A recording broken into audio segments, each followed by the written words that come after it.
Auburn's list for official visits this weekend, it's insane. But the most important one is a very familiar name.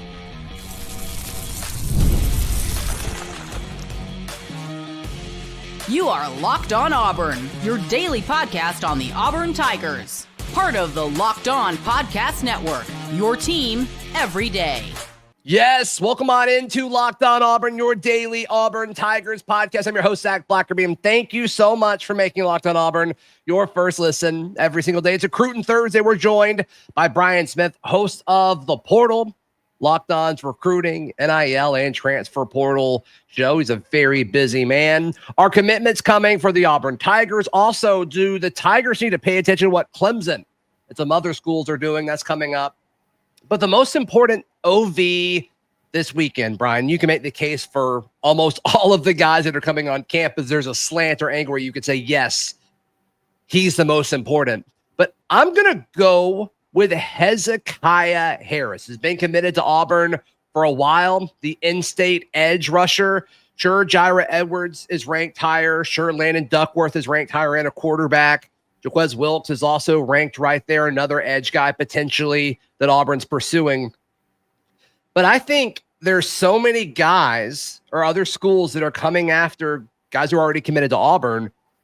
I think it's important for Auburn to make a statement with Hezekiah and say, hey, like, we were on you early. We want you, and you're a part of our future. And I think Hezekiah Harris would know that. And I think if they held on to his commitment, I think it'd be huge. I couldn't agree more. If you lose the key guys that you spent all that time on, it's not a very good political message. And secondarily, he's an edge rusher, and we both know. Can't have enough. No, it's not really possible. Plus, he's in state. As you know, that's an important thing that you Freeze and his staff have discussed numerous times, just out of the blue without us even asking him in the media. Right. So that puts it in perspective. They want to be the most dominant team in Alabama, too. Mm-hmm. Right. Right. And we've talked about this before, and I like that you said politically there, because with recruiting, perception is reality. Oh, yes. And very much. I mean, ever since Hugh Freeze has gotten here, they've been waving the flag of, hey, we are planting this in the state. We are going to win the state when it comes to recruiting. This cycle, we got a long way to go till December, but a lot of these top guys, like I think there's a school or two in Auburn's way with a lot of these top 10 guys throughout the state. And so you want to make sure you keep the guys that you've won the commitments from this early in the process as OVs start to continue to heat up. 100%. LSU, Bama, Georgia, Clemson.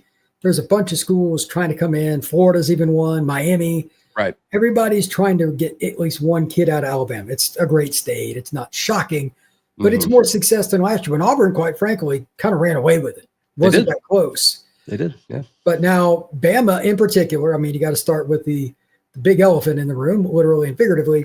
They're all of a sudden recruiting the state much harder. I don't know why they shifted away for 1 year, but it was to Auburn's benefit. That's for certain. Sure. But now Anthony Jones, Darian Morgan, and a bunch of other kids, they're getting OVs. We'll see where it goes, but that alone is concerning. Yeah. Now, there's other guys we can make the case for. Jireh Edwards is the highest rated player, at least according to 247, the safety from St. Francis Academy up in Baltimore. We talked about him a few days ago, Brian, you and I did. You can make the case he's one of, if not the best defensive back or interior middle of the field, defensive back in this class. I couldn't agree more with that, too. His film is a lot of fun to watch. If you haven't seen Jireh Edwards' huddle film, do yourself a favor and go check it out. And his OV list would signify as much. Bama's in there. Again, there's another ironic one. Everybody seems to be recruiting Baltimore lately. Right. And it's a lot of SEC-type programs coming after him, and he's probably going to have a really difficult time deciding. But he's got all the measurables, plays at a great program, he's seen great competition, and he's always productive. So I don't know exactly how they would use him, because I think he could play free safety, strong safety. He might even be able to play nickel. Those kind of players, man, they do not grow on trees. That versatility is so key, especially in a league like the Southeastern Conference. Man, I mean, we talk about the importance of stacking classes, but you just think about there'd be overlap in the safety room with Jireh Edwards if he were to come here, Eric Winters, Fagans, and then you've got, the versatile guys like with Woodby and Donovan Starr and I mean, I guess there'd be some overlap with Jay Crawford, depending on what year you want to pick. Like, you talk about an elite room. Like, holy cow, what else do you want? Yeah, that would be the same kind of stuff that Georgia has. Yeah, right. That's all you really need. You just talk about these big, physical, versatile, athletic ball hawks. It's like, yeah, that's what they have. Georgia has made a living out of just crowding the line of scrimmage because they can just turn their secondary loose. Right. It's just everything, man. If you've got the corners to do that, it's great. But when you got the safeties on top of it, they can go and play man coverage sometimes. It changes your defense. Yeah. Look, I'm not saying that I could go coach at Georgia, but it makes it a lot easier for Kirby's staff. Sure. You know what I mean? Like, they got better players than just about everybody. So yeah, I understand why you need to do that. And that's why the elite programs recruit at a high level pretty much every year. Auburn, this would be their third great class in a row, especially on defense, which needed the most. Mm-hmm. So getting a player like that would probably also help Auburn get other great players because top dudes want to play with top dudes. If I'm a corner or a linebacker, I want to play with Jireh Edwards. That's for dang sure. 100%. Yeah. All right. So some folks may be surprised I didn't say Landon Duckworth just because we talk about quarterbacks so much on the show. But, Landon Duckworth, 4-star quarterback from Jackson, Alabama, expected to take his OV this weekend, which we're assuming his recruitment is even more important now with Travis Burgess committing to Bill Belichick at North Carolina. I still don't feel great about this recruitment, Brian. I never have. I always felt better about the Travis Burgess one, and we saw how that went. But let's see now if that domino falling changes how Auburn pursues another quarterback. Jaden O'Neal is the other kid to kind of watch. He lives in Mustang, Oklahoma now, but he's originally from California. Big-bodied kid that can move around a little bit, but he's not on the same athletic level as, say, Landon Duckworth, or certainly not a Deuce Knight. He's got an arm. Big, tall kid, got a frame. But my question is, do they have to get a quarterback in this class, or is it okay to go get a journeyman quarterback maybe that's a red shirt? It's a guy that's probably not going to play a ton here, and then go get a 5-star next year. If it doesn't work out for the kids you really want, taking a low 3-star guy, I don't really know. Like down, it's a tricky situation because, do you need a freshman quarterback in this class? No, you don't. But you need a certain amount of quarterbacks on your roster. And I think you're going to have to go to the portal next year. So much of it depends on what happens with Jackson Arnold. Can you keep Jackson Arnold and Deuce Knight both on the roster for another year? I've asked that question a ton everything just fell off my desk. I've asked that question a ton over the last few months. We won't know the answer till December, sadly. As far as, okay, who do you backfill that with? Well, typically, the default answer is your freshman. If you don't have a freshman, we run into the same situation we've been in this offseason. Like, okay, can you get another dude like Ashton Daniels who wants to just give up being a starter at a P4 program to come be a backup? I don't know. Like, that's a tough thing. That's a tough thing to have to do every year. Yeah, like getting Daniels was a godsend on so many levels. Veteran guy. He's got a Stanford degree. He's a super personality. He's from Buford. Like, that's off a computer screen for a journeyman quarterback. It's perfect. It's perfect. And that's not going to happen every year. Right. So I don't we can all say oh, you need these things. You need an experienced guy who's willing to come be a backup. Like, that's not easy to find because everybody in college football wants that. So I don't fully know what to expect with that. But the whole Deuce Knight being on your roster, it is impacting your recruiting. Whether you want to call it a Deuce tax or whatever, these kids are aware of it. That, oh, okay, if I'm coming behind Deuce, I need to be enticed a little bit more to come to your program. That is a very real thing that's happening. If you're not going to play right away, what's the incentive to come? Nobody wants to sit the badge. I mean, that's pretty obvious. So I don't know. Again, Auburn is not new to this, and so it's the same thing. It's San Jose State or Delaware or Florida or anywhere else. Quarterbacks don't like waiting, man, but there's only one that really plays as a general rule. So this is a problem that'll go on for eternity. You're right. Auburn needs to be aware of what's happening elsewhere. Clemson's list. Man, it seems a lot like Auburn's. What does that mean for the Auburn Tigers next? Right here on Locked On Auburn. Today's show brought to you by our friends at FanDuel. The baseball postseason is here. The quest to Omaha, and the Auburn Tigers are right in the thick of it with that number 4 overall seed. They host the Central Connecticut Blue Devils. Had you heard of them before this past week? I have not. FanDuel has the line for them. FanDuel.com. Right now is a great time to get in on the action with FanDuel. And you can bet on the Tigers minus 800. If you're one of the several people in my comment section doubting the Auburn Tigers, hey, Central Connecticut plus 480. Plus 480. Goodness gracious. If you're new to FanDuel, it's the perfect time to sign up. Head to FanDuel.com and place your first $5 bet. If it wins, you get $200 in bonus bets. Come on. Make every moment more with FanDuel, the official sports betting partner of the NBA and the Locked On Podcast Network. Brian Smith, host of The Portal.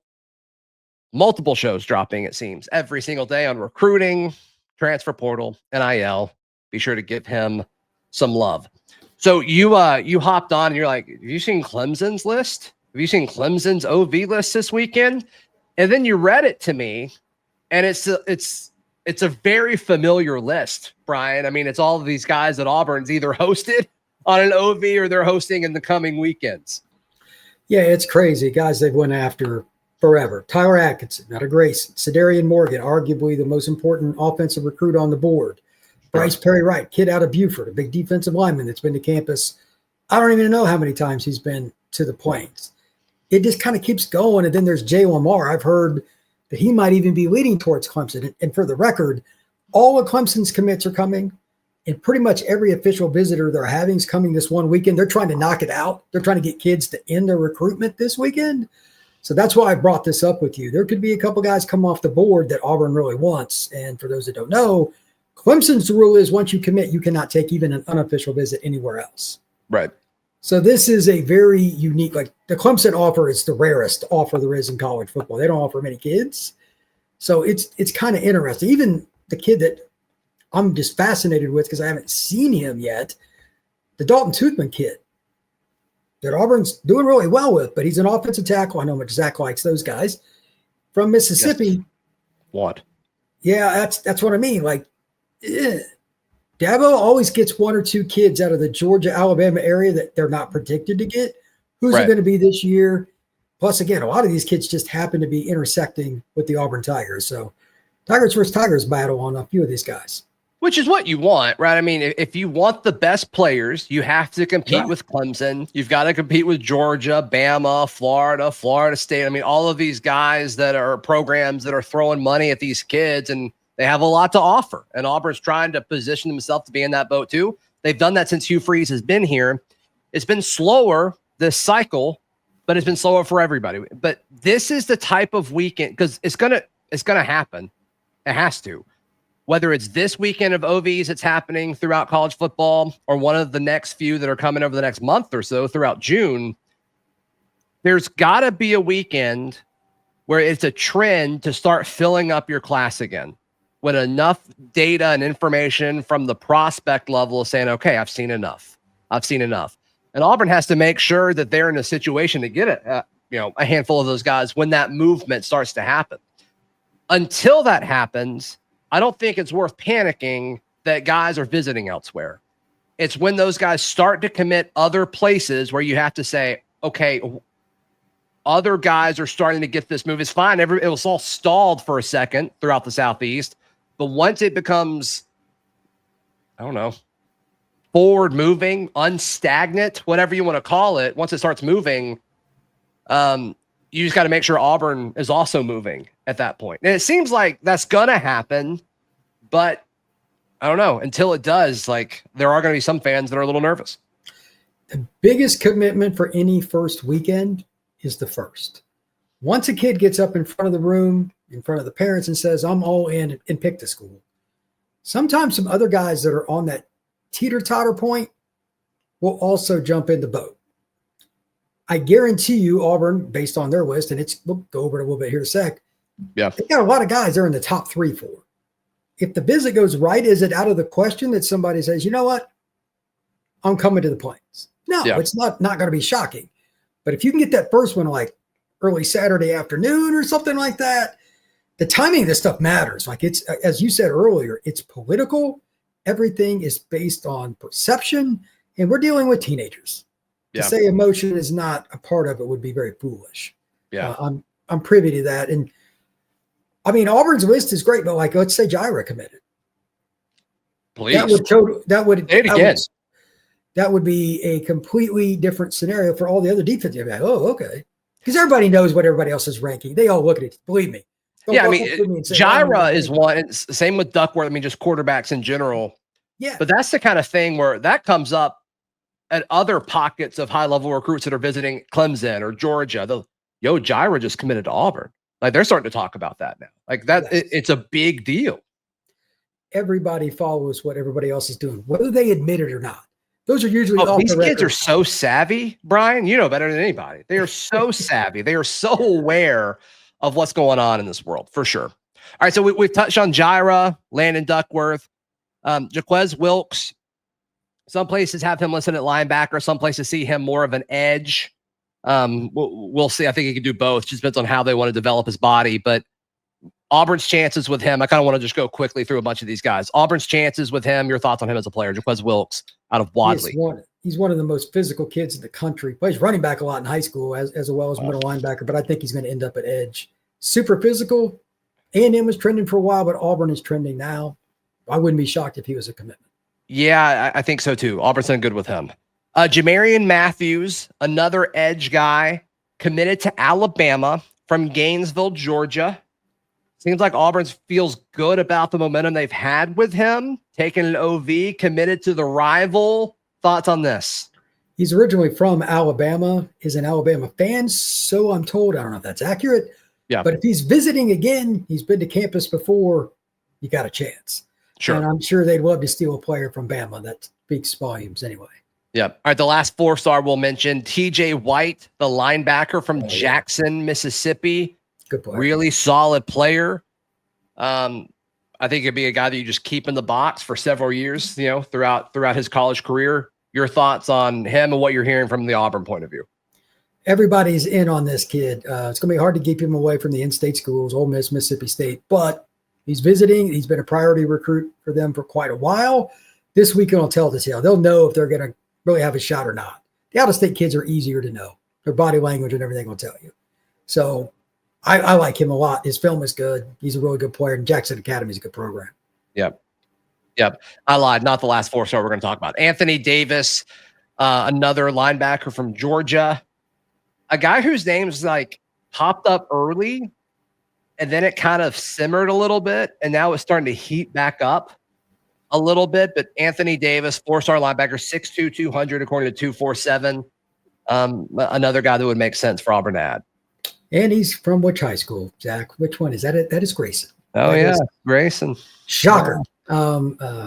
That's as good a program as there is in the state of Georgia. They're coming off a state title, and it's a program that Auburn has ties to. So he is probably going to be a will linebacker. They need to take at least one, if not two, in this class because of the versatility factor. They need to get better at coverage. He fits the bill, and he's a little bit more seasoned in terms of technique. Auburn's trending there. That's another good bet. Yep. All right, who could commit, whether it's this weekend or in the near future? Let's take a stab at it next, right here on Locked On Auburn. Brian, there's several offensive linemen that I think would make sense to put on this list of maybe guys who are on pop watch. Wilson Zaire, we talked about him. You and I did earlier this week from, is it Raven Gap? I'm going Raven. That makes sense. Whatever. From Georgia. Obviously, Killian Zaire's younger brother. He seems very in tune with Auburn due to his brother playing here. And his recruitment has picked up, not just at Auburn, but throughout the Southeast. You're going to see 3-star. I don't care. Look at the offer list. It's elite. Bama and Georgia on the list for an offensive tackle. You can sign me up. Am I being too aggressive in saying he could potentially be on pop watch here? He might be the most likely commitment of any offensive lineman they're recruiting. I mean, I've spoken to him face to face. He's an Auburn fan, and his brother played at Auburn. Yeah. When it happens, I don't know. He might want to take the Georgia and Bama. I get it. Sure. I mean, I would.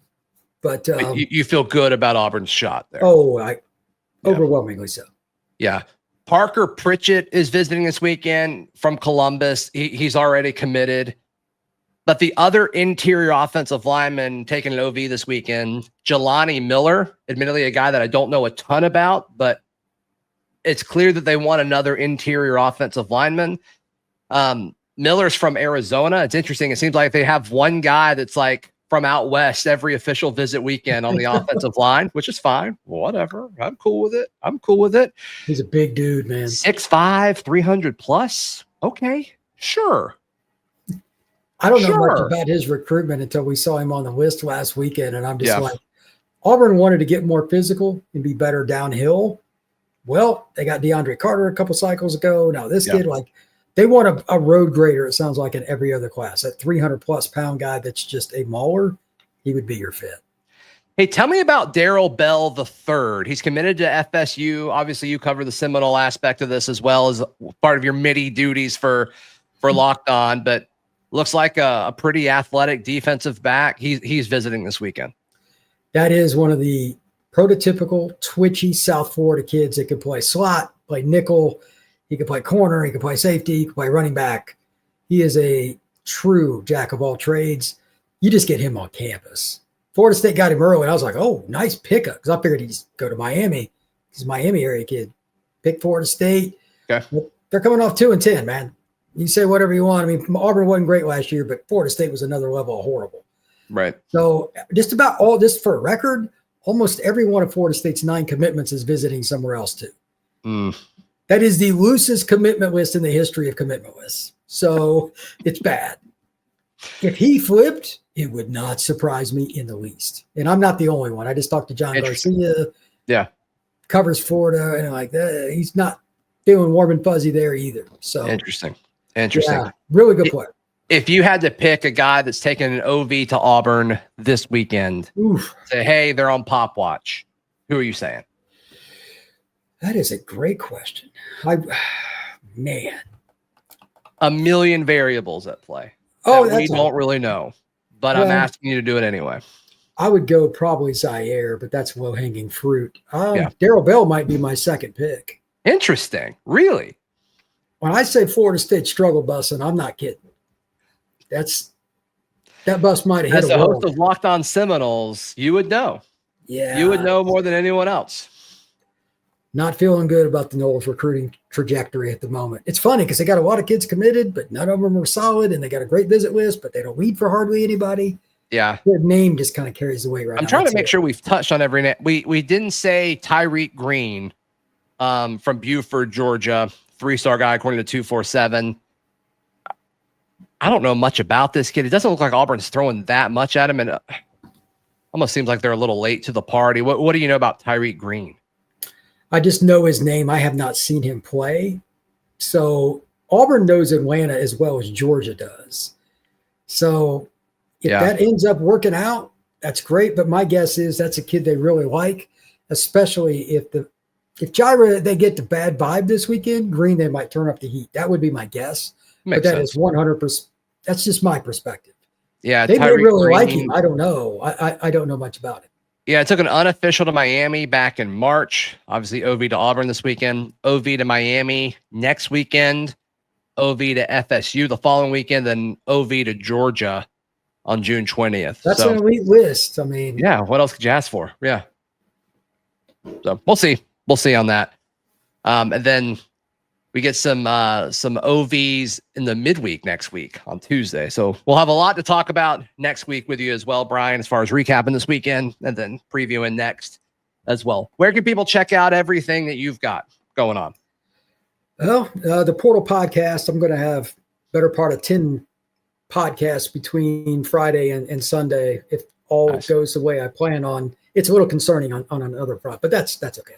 You may not see me for a while outside my apartment, but this is my time for the next month. And it's whatever you want in recruiting, man. Wherever you find your pods, whether it's Spotify, Apple, or YouTube, Portal Podcast has you covered. Teams, players, lists, you name it. We got it. Yep. Nope. You do an outstanding job for sure. Hey, please like the video. Please subscribe. If you're tuned in on audio, please make sure you're subscribed and leave us a review. It helps the show out a ton. And of course, make the Portal your second listen today. This has been another edition of Locked On Auburn.